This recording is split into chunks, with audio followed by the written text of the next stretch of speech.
Surprise! What's up? How are ya? Good, man. Wanted to do a little bait and switch on you, but I've been working with your lady behind the scenes, and I just wanted to surprise you today. We wanted to take some time to honor you, tell you how much you mean to us for the impact that you've made on our church, the men of our church who you just got done having breakfast with. And so we just wanted to take some time and talk to you about generosity and the way that you've lived this incredibly generous life. And so yeah, man, come on, let's walk over here and have a conversation together. Love you. Love you, bro. Well, Duane and Alisa, you guys have been some of the most generous people in our church throughout the years. And not just with your finances, but with your time, with your talents, with the gifts that God has given you. And so we just wanted to take some time to have a conversation about generosity. And so tell me, what has y'all's generosity journey been like? What has caused you to get to this place where you've just unfolded your life for the good of others? For me, it probably started at the age of 33, where I had my true life wake-up call. I was questioning my decisions, where people that were 10, 20 years older than me were undermining my decisions, where I was constantly second-guessing, wow, I actually am not as smart as I thought I was. In my mind, at that period, I felt I had literally lost everything, even though I didn't. I still had my marriage, I had my child, but my identity was so wrapped up in my castle building and my journey to do that, that when Jesus took me to my knees of despair and need, it was a wonderful thing to have a life crisis at 33. So that's what really started to birth the need to give to others, the need to invest in others, the need to be aware of pain, right, and not just, I'll pray for you, right, you know? Let's go that next level. Let's grab coffee. Let's figure it out. Let's see. I may not have the answers, but at least I can be someone that can listen and understand. Right. Right. Yeah.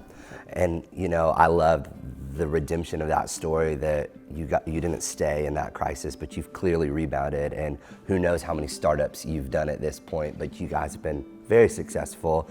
And generosity has always been, from afar, looked easy for you guys. You've always lived so open-handed. Why is that? Because we know that we've been given everything that we have. Everything I have, I did not deserve it. I mean, I look at Duane and I think, I did not deserve a husband like this. I look at my daughter and I think, I did not deserve a daughter like this. I look at my parents and think, I did not deserve parents like this. Everything. And so I think we have a keen awareness that every last thing, our health, our sound mind, just everything that we have came from the Lord, and it all is His, really. Everything we are is His. It belongs to Him.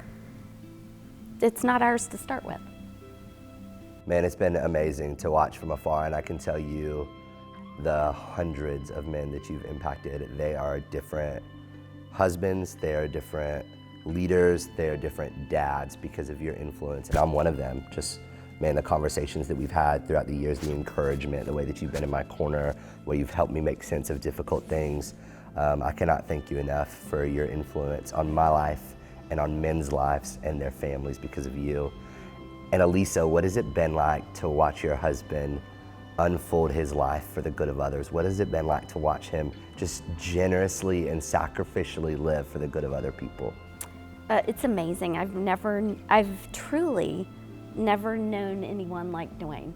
Personally, I feel like in some ways he redeemed me. He chose me. He set his love on me. He pursued me. He cares for me, provides for me. And he does this not only for me, but for so many other people. But I think the thing that I've seen most, which was like Joseph, is that when he goes through the pits is when he has been most like Christ. Because when Jesus suffered and was persecuted and reviled and hated and betrayed, he didn't return. He didn't return like. Instead, he wished them a blessing. He gave them a blessing, and he loved. And I have watched this man do exactly that. Like, I have watched him. It doesn't mean that the hurt wasn't there, that the heartache wasn't there, but I've watched him truly love. And when he had legal recourse to make a different decision, he didn't. He chose love. And he chose to care about the success and the well-being of other people beyond his own. And I see it every day. It blows my mind. And I just can't even believe that I get to be married to this guy. Well, you guys are an amazing couple, and Alisa, I want you to know that all these things that you've said about Duane and that we've honored in Duane today are also true about you. Duane has been leading men's mentoring groups for years here. The amount of guys that he has impacted is truly limitless at this point. But you've been leading Bible studies here for over 7 years. And the amount of women that have sat under your teaching and your leadership and who've watched you unpack God's word and have it jump off the pages and into their lives. I mean, we couldn't put a number on it, because those women have then gone on to teach women and teach their kids. And your generosity with your time of being here every Thursday morning and every Thursday night for who knows how long is remarkable, because that's who you guys are.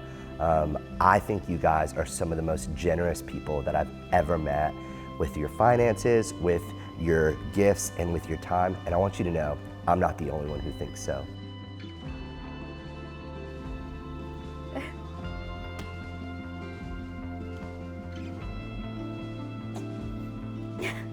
Oh gosh, oh, I didn't expect this either. Oh, holy cow.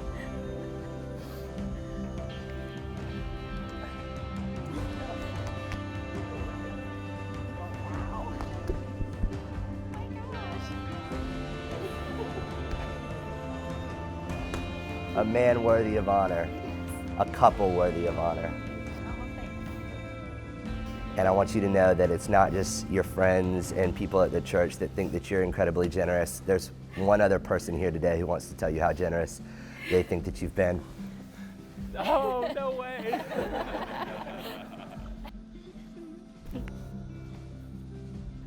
Hey, Mama. I know you're coming. From the time I was so little, these two have impacted me in ways that I may never even know. That I can't find words to express it. And I love you guys so much. And thank you for all that you've done to pour into me and to make me who I am today. And I'm so honored to be able to carry on your legacy. Well said. It's just amazing to sit here and to look at students that you led that are now men with families that are leading things, to look at men and who are now leading things, the ripple effect in women. It's amazing, the legacy that you guys have lived. And so thank you from the bottom of our hearts. Thank you for living a generous life, for unfolding your life for the good of all of us. It's amazing. Love you, man. Thank you.